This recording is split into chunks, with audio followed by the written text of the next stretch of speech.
Notre espérance est le royaume éternel. Luc 16, versets 1 à 13. Et il dit aussi à ses disciples, « Il y avait un homme riche qui avait un économe, et celui-ci fut accusé devant lui comme dissipant ses biens. Et l'ayant appelé, il lui dit, « Qu'est-ce que ceci que j'entends dire de toi ? Rends compte de ton administration, car tu ne pourras plus administrer. » Et l'économe dit en lui-même, « Que ferai-je, car mon maître m'ôte l'administration ? Je ne puis pas bêcher la terre, j'ai honte de mendier. Je sais ce que je ferai, afin que, quand je serai renvoyé de mon administration, je sois reçu dans leur maison. » Ayant appelé chacun des débiteurs de son maître, il dit au premier, « Combien dois-tu à mon maître ?» Et il dit, « 100 battes d'huile. » Et il lui dit, « Prends ton écrit, assieds-toi promptement et écris 50. » Puis il dit à un autre, « Et toi combien dois-tu ?» Et il dit, « 100 corps de froment. » Et il dit, « Prends ton écrit et écris 80. » Et le maître loua l'économe injuste parce qu'il avait agi prudemment, car les fils de ce siècle sont plus prudents par rapport à leur propre génération que les fils de la lumière. Et moi je vous dis, faites-vous des amis avec les richesses injustes, afin que quand vous viendrez à manquer, vous soyez reçus dans les tabernacles éternels. Celui qui est fidèle dans ce qui est très petit est fidèle aussi dans ce qui est grand, et celui qui est injuste dans ce qui est très petit est injuste aussi dans ce qui est grand. Si donc vous n'avez pas été fidèle dans les richesses injustes, qui vous confiera les vraies ? Et si dans ce qui est à autrui vous n'avez pas été fidèle, qui vous donnera ce qui est vôtre ? Nul serviteur ne peut servir deux maîtres, car ou il haïra l'un et aimera l'autre, ou il s'attachera à l'un et méprisera l'autre. Vous ne pouvez servir Dieu et les richesses.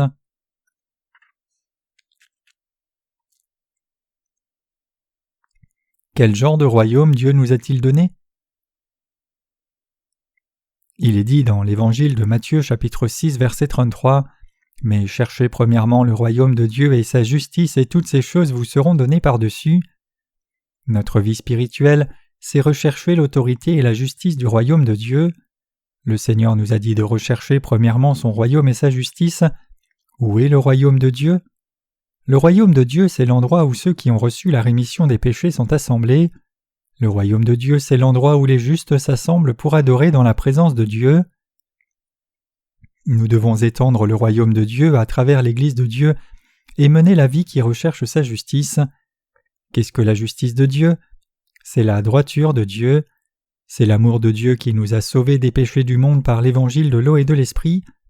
Dieu nous dit de vanter et rechercher le salut qui nous a sauvés des péchés du monde.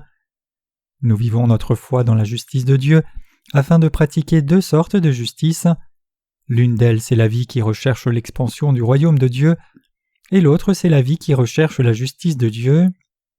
Notre justice doit s'attacher à vanter la justice de Dieu, la bonté de Dieu, et la vérité de la justice de Dieu plutôt que notre propre justice. Nous pouvons vivre par la foi à cause de la justice de Dieu. Vous et moi devons croire en Dieu avec la compréhension du but de notre vie de foi. Nous devons vivre pour bâtir le royaume de Dieu et élever et vanter sa justice. Donc de cette façon, nous qui croyons dans la justice de Dieu menons une vie très différente en comparaison aux gens du monde.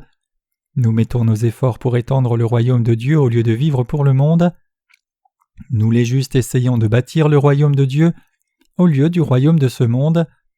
Il y a déjà nombreuses nations dans ce monde dans lesquelles on vit, donc nous sommes parfois dans un état de confusion complète, nous demandant ce pourquoi nous devrions vivre, dans quel but nous devrions mener la vie spirituelle à l'avenir et pourquoi nous devrions vivre.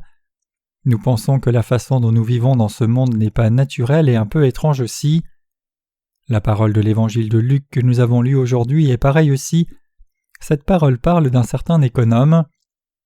L'économe pensait à ce qui est arrivé si le maître venait vers l'économe et lui disait qu'il voulait avoir des comptes de sa gestion et aurait trouvé la fraude. Il serait absolument chassé. Donc l'économe a effacé les dettes de beaucoup de gens qui avaient des dettes envers leur maître, afin de préparer un endroit où aller avant qu'il ne soit chassé par le maître. Cependant, qu'est-ce que le Seigneur pense de cet économe ? Notre Seigneur a dit, on peut dire de ceux qui vivent comme cet économe qu'ils ont vécu plus sagement que les enfants de la lumière. Le Seigneur a dit aux enfants de la lumière, « Il convient d'être fidèle au royaume de Dieu, où vous irez et vivrez à l'avenir, au lieu d'être fidèle à ce monde en vivant dans ce monde. » Le Seigneur nous a dit de soutenir la construction de son royaume avec les richesses injustes. Notre Seigneur a dit « Comment puis-je confier une telle grande œuvre à quelqu'un qui n'est pas fidèle dans les choses matérielles ?» Il dit que Dieu ne donnerait pas de choses matérielles à une personne qui n'est pas fidèle au royaume de Dieu, dans lequel elle entrera et vivra éternellement à l'avenir. Donc nous qui croyons dans l'évangile de l'eau et l'esprit, menons une nouvelle vie de justice qui est différente de celle des gens du monde. Nous vivons par la foi dans la justice de Dieu. Les gens de ce monde vivent selon les principes de la nature, mais nous vivons pour bâtir le royaume de Dieu au lieu de vivre comme cela. Donc nous vivons en tant qu'ouvriers de la justice du royaume de Dieu. Comme vous et moi vivons dans ce monde, nous discernons ce qui est la bonne manière de vivre. Nous pouvons comprendre cela instantanément si nous réfléchissons. Pourquoi vivons-nous quand nous vivons par la foi ? Cependant, nous devons être conscients qu'il y a des moments où nous menons une vie inappropriée sans penser à la foi correcte. Donc vivre dans ce monde serait si ardu si nous ne savions pas que nous sommes des ouvriers du royaume de Dieu. Dieu nous a sauvés des péchés du monde par l'évangile de l'eau et de l'esprit. Nous louons sincèrement la justice de Dieu qui nous a sauvés des péchés du monde en croyant dans la justice de Dieu, que Dieu a effacé nos péchés en recevant le baptême de Jean-Baptiste unilatéralement, nous a sauvés du jugement des péchés, et qu'il est assis à la droite du trône de Dieu et nous aide toujours. Dieu nous a réellement aimés. Maintenant nous devons être reconnaissants encore et encore de ce que nous soyons devenus les ouvriers qui sont appelés à bâtir le royaume de Dieu. Vous et moi sommes les ouvriers du royaume de Dieu.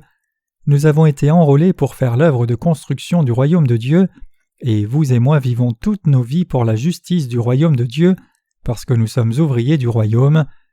Les femmes au foyer font la lessive, la vaisselle, cuisinent, alors que les maris travaillent dans les entreprises, gagnent de l'argent, prient et mènent la vie spirituelle. Toutes ces choses aident à bâtir le royaume de Dieu. Vous et moi vivons comme ouvriers du royaume de Dieu. Le Seigneur dit « Mais cherchez premièrement le royaume de Dieu et sa justice ». Cette parole nous dit de bâtir l'Église de Dieu comme nous le savons bien. Nous bâtissons l'Église de Dieu, amenons des âmes et leur prêchons l'Évangile, afin qu'elles reçoivent la rémission des péchés. Nous les faisons rester dans l'Église et se soumettre à Jésus-Christ notre Dieu, et les amenons à louer, acclamer et servir Jésus-Christ. Nous bâtissons le royaume de Dieu en faisant ses œuvres. Nous vivons dans un tel but. L'Évangile de Luc chapitre 15 nous parle de l'œuvre qui retrouve les âmes perdues à travers 3 paraboles. La première est la parabole de la brebis.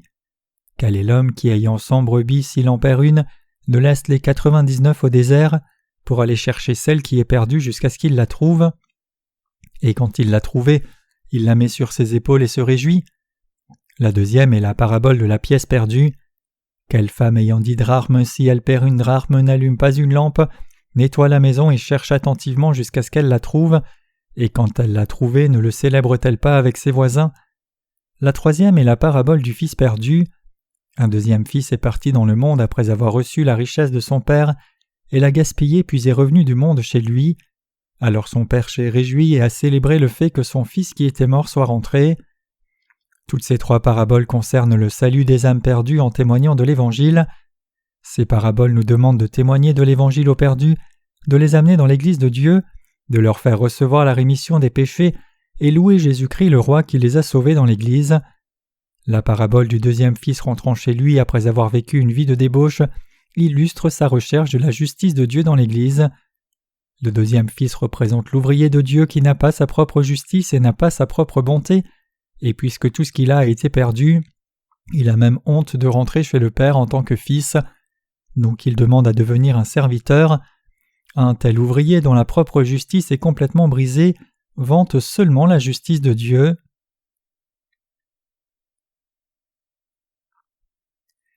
Vous et moi sommes ouvriers du royaume de Dieu. Vous qui bâtissez le royaume de Dieu ne devez pas vous vanter de la justice de votre propre chair après être entré dans son Église. Plutôt, sachant que Dieu a fait de vous des ouvriers de son royaume quand votre propre justice s'est écroulée, vous devez être des gens qui sont reconnaissants d'avoir été désignés comme ouvriers dans la présence de Dieu et travailler toute votre vie pour bâtir le royaume de Dieu. Dieu nous a désignés comme des ouvriers qui sont fidèles au royaume de Dieu. C'est pour cela que nous devons être fidèles dans la construction du royaume de Dieu et remplir ce monde de la vie qui élève la justice de Dieu. Alors quelle est la bénédiction que Dieu donne à une personne qui cherche son royaume et sa justice ? C'est que Dieu nous donnera le royaume millénaire. Le royaume millénaire est le royaume de Dieu qui sera établi sur la terre. Tout notre effort et notre consécration à son royaume seront récompensés physiquement à la fin. C'est le royaume millénaire. Dieu établira son royaume qui durera 1000 ans sur terre. Dieu établira son royaume sur la terre et donnera la récompense et compensation à ses ouvriers qui ont travaillé dur pour le royaume de Dieu et les fera jouir de sa gloire splendide. Nous devons nous préparer à cette gloire dans ce monde pour ne pas mourir d'une crise cardiaque à cause d'une dose soudaine d'excitation quand nous irons au ciel. Dieu est réfléchi de nous laisser du temps pour nous ajuster avant les nouveaux cieux et la nouvelle terre. Le royaume millénaire est le don que Dieu fait à ses ouvriers qui ont travaillé dur pour bâtir le royaume de Dieu. Ce sont les nouveaux cieux et la nouvelle terre. Nous qui sommes nés de nouveau ne vivons pas pour bâtir le royaume qui appartient à cette terre. Les gens qui ont reçu le salut font l'œuvre de construire le royaume de Dieu alors qu'ils observent les lois et règles de la société de ce monde. Dans ce but, vous et moi qui avons reçu le salut de Dieu sommes venus dans l'Église et vivons une grâce comme cela. Dieu a dit « Un économe infidèle du monde a vécu une vie plus sage que la vie du Fils de Dieu. Si vous n'avez pas été fidèle avec les richesses matérielles injustes, qui vous confiera les vraies richesses ?» Dieu dit « Comment Dieu qui est le maître original de toutes choses, matérielles, peut-il confier des choses matérielles à une personne si elle n'utilise pas ces choses matérielles qu'elle a pour construire le royaume de Dieu ?» Désignant l'exemple de l'économe infidèle, le Seigneur dit que toutes les choses matérielles sont à lui, qu'il a donné les choses matérielles aux justes, et que les justes devraient les gérer en tant que bons et fidèles économes. Comment Dieu peut-il nous confier les choses matérielles qui finiront par périr si les justes qui ont reçu le salut n'utilisent pas les choses matérielles pour bâtir le royaume de Dieu ? Dieu dit qu'il ne donnera pas les ressources si les ouvriers qui construisent le royaume de Dieu ne les utilisent pas pour construire son royaume. Donc Dieu dit aux justes qu'ils doivent vivre pour bâtir le royaume de Dieu et qu'ils doivent élever et vanter sa justice. Maintenant, après avoir reçu la rémission des péchés et être venus dans l'Église de Dieu, toute notre vie doit avoir le but de bâtir le royaume de Dieu. Donc nous vivons vraiment pour bâtir le royaume de Dieu et nous vivons pour élever la justice de Dieu maintenant. Nous vivons dans ce but. Avez-vous quelque chose à vous-même dont vous vantez ? Vous reconnaîtrez que vous n'avez rien de quoi vous vanter dans la chair quelques années après avoir réellement reçu la rémission des péchés. Vous pensiez probablement que vous étiez très intelligent auparavant, mais si vous connaissez davantage et dépassez votre propre justice, vous n'aurez plus rien de quoi vous vanter. Nous avons reçu la rémission des péchés et vivons pour la justice de Dieu. Nous devrions avoir quelque chose dont nous vanter après avoir reçu le salut et la rémission des péchés et être devenus justes en croyant au baptême et au sang de Jésus. Cependant, Dieu nous suit à tout moment, fait tomber les choses dont se vanter et les brise pour que nous n'ayons plus aucune chose humaine dont nous vanter. Si ce n'est pas assez, Dieu les réduit en poudre et les fait balayer par le vent. Bien sûr, cela fait mal à chaque fois que vous perdez quelque chose dont vous vantez, mais quand le deuxième Fils revenu, seuls ceux qui n'ont pas de justice à eux-mêmes peuvent servir le Seigneur et son évangile avec reconnaissance du fond de leur cœur. S'il y a quelque chose de quoi se vanter après être venu dans l'Église, ce ne sont que les œuvres qui sont faites pour l'Évangile. C'est d'empiler les briques pour bâtir le royaume de Dieu. Donner des choses matérielles pour l'Évangile est digne de s'en vanter. C'est digne de s'en vanter parce qu'une telle chose élève la justice de Dieu et ne s'affaiblit pas même si nous la vantons. Il n'y a rien de quoi se vanter à part cela. Au sujet de la construction du royaume de Dieu dans son Église, le standard de la beauté se trouve dans le fait qu'une personne se consacre ou non au service de l'Évangile de l'eau et de l'Esprit. Cela signifie que quiconque travaille dur pour construire le royaume de Dieu est agréable et beau. C'est le standard du royaume de Dieu. Ce travail acharné de construction du royaume de Dieu est la seule chose digne de louange et d'être vanté. Vous et moi sommes des gens qui avons été appelés et choisis pour bâtir le royaume de Dieu. C'est le but de Dieu quand il nous appelle. Vous et moi vivons dans ce monde avec le but de bâtir le royaume de Dieu. Nous ne vivons pour rien d'autre. Nous devons comprendre cela clairement. Nous devons le croire. Nous devons avancer vers la ligne d'arrivée que Dieu a fixée pour nous. Nos frères et sœurs adultes, membres de nos réunions de jeunes, membres du groupe des juniors et du groupe des collégiens, élèves de l'école du dimanche et serviteurs de Dieu, sont tous appelés à bâtir le royaume de Dieu. C'est le but de notre vie. C'est pour cela que nous donnons des choses matérielles pour ce ministère. C'est la raison pour laquelle nous prions. C'est la raison pour laquelle nous prêchons l'Évangile. C'est la raison pour laquelle nous nous assemblons. Quel est le but de notre vie à vous et moi? C'est bâtir le royaume de Dieu. Si quelqu'un nous demande quelle est ta raison de vivre, nous devons dire « Je suis un ouvrier choisi pour bâtir le royaume de Dieu, donc je suis un ouvrier qui vit pour le royaume de Dieu, et croire et vivre dans ce but. »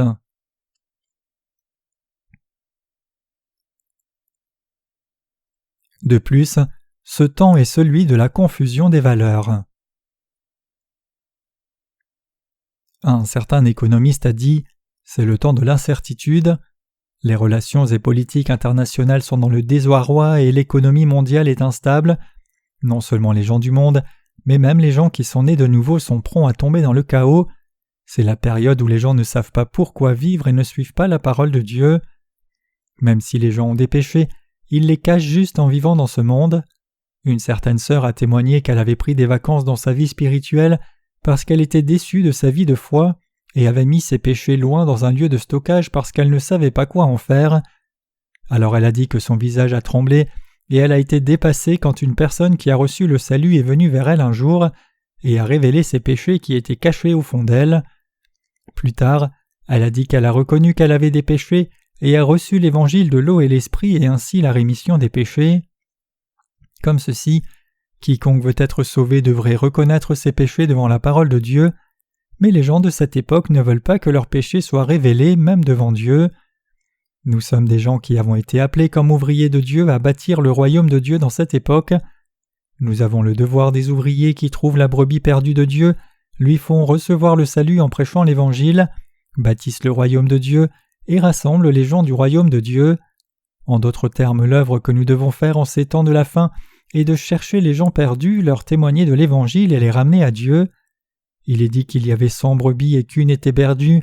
Il y a tant de gens dans ce monde, et parmi eux il y a une personne qui est comme la seule brebis perdue. Nous devons chercher cette brebis perdue partout et la chercher attentivement. Nous devons regarder et voir attentivement si la brebis perdue est cachée près du tapis, dans la poubelle, sur l'étagère, coincée dans un pot ou dans une pièce close. Vous et moi devons faire l'œuvre de trouver l'âme perdue, parce que nous sommes ouvriers de Dieu, nous vivons pour cette œuvre. Il est très difficile de trouver la brebis perdue, parce que les gens perdus sont rares bien qu'il y ait tant de gens dans le monde. Nous laissons les 99 brebis et sortons chercher la seule brebis. Nous cherchons partout dans la maison la drachme qui est perdue. Nous devons aller dans tel pays et tel pays à travers le ministère de la littérature. C'est la vie des ouvriers qui bâtissent le royaume de Dieu. Nous devons chercher la personne perdue. Vous et moi devons faire cette œuvre. Notre vie a déjà été décidée. Votre vie et ma vie ont déjà été décidées. Quoi que je fasse, je le fais passionnément. J'écrirai beaucoup de livres. Je veux être passionné dans l'œuvre de la recherche des âmes. Je choisirai attentivement les titres de mes livres et ferai des couvertures très belles et irai les distribuer et témoigner de l'Évangile. Je ne veux pas faire cela seul. Vous et moi devons faire cela ensemble. Je dis que nous devons chercher la brebis perdue ensemble. Alors dans tel coin et tel coin, même si nous venons de passer, nos cœurs seront passionnés pour le salut de ces voisinages. Alors Dieu sauvera les âmes dans ces régions-là. De plus, même si cela ne peut pas être tout de suite, un beau jour ils recevront la rémission des péchés. Vous devez sortir et chercher les âmes perdues. Nous devons sortir et les chercher même si ces âmes ne reviennent pas à Dieu. Vous et moi devons faire cette œuvre. La brebis charnelle ne voudra pas revenir sur le champ large et le pâturage vert. Cependant, il y aura une brebis perdue parmi elles qui sera en difficulté. Nous devons chercher ces âmes-là. Vous et moi qui sommes devenus les ouvriers de Dieu devons faire cette œuvre. Construisons le royaume de Dieu ensemble. Vivons la vie qui recherche la justice de Dieu. Nous vivons seulement pour cette œuvre puisque nous avons été appelés à l'œuvre de Dieu. Rien ne peut nous satisfaire. Il n'y aurait aucune satisfaction même si nous avions publié des dizaines de milliers de livres. Nous étions vraiment heureux quand nous avons publié notre premier livre, mais cela ne nous satisfait pas maintenant que beaucoup de livres ont été publiés. Y a-t-il une vraie satisfaction? Il n'y a pas de satisfaction dans le travail du monde. Il y a des gens qui vivent pour la jouissance de gagner de l'argent. mais il n'y a pas de satisfaction même s'ils gagnent beaucoup d'argent. Il y a des gens qui vivent pour la jouissance des études, il n'y a pas de satisfaction pour eux, peu importe avec quelle passion ils le font. La seule chose qui peut nous donner de la satisfaction, c'est amener une âme perdue à l'Église. C'est la seule œuvre que nous qui sommes devenus ouvriers de Dieu devons faire, et c'est la seule œuvre qui donne de la satisfaction à la fin. Je crois que nous devons chercher les âmes perdues jusqu'à ce que le royaume millénaire arrive, après la fin de la terre, jusqu'à ce que le Seigneur vienne, et jusqu'à ce que nous allions dans la présence du Seigneur. C'est l'œuvre que l'Église de Dieu doit faire, l'œuvre que vous et moi qui avons reçu le salut, qui sommes devenus ouvriers de la construction du royaume de Dieu, devons faire. Nous devons vivre seulement pour cela. J'ai réellement un désir de ne rien faire d'absurde en dehors de cela. Je ne veux pas que vous, tous les saints, viviez pour autre chose. Je crois que Dieu nous confiera encore davantage de richesses matérielles et de bénédictions alors que nous vivons dans ce monde, si nous menons la vie d'un ouvrier du royaume de Dieu et vivons pour sauver les âmes perdues. Alors que je lis cette parole, je crois que devenir riche est simple. Vous ne devenez pas riche en essayant fort. Dieu confie davantage à une personne qui travaille plus fidèlement pour Dieu. La chose que vous et moi qui avons reçu le salut devons faire, c'est faire de notre mieux pour bâtir le royaume de Dieu. Nous devons vivre pour bâtir le royaume de Dieu et mener la vie qui cherche et vante la justice de Dieu.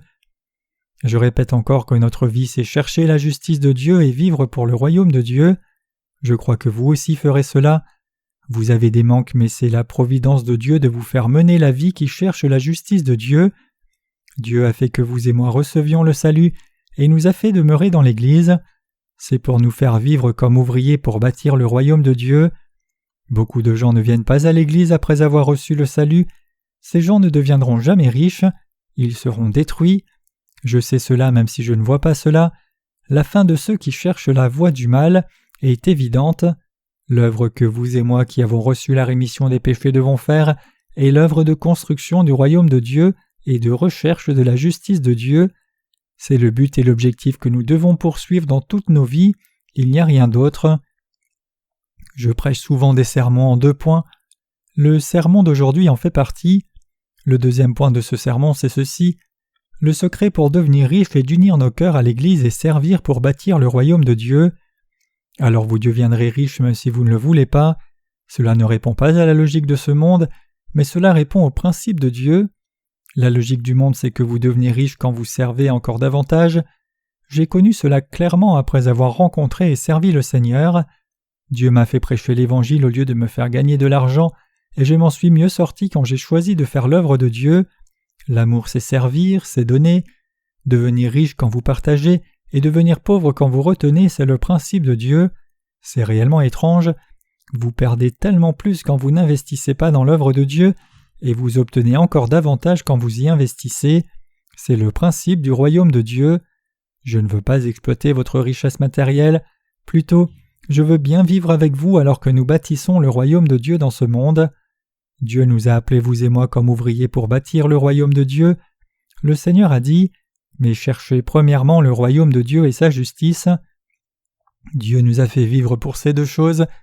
Il nous a promis que nous irions bien si nous vivions avec ces objectifs. Je crois cette parole.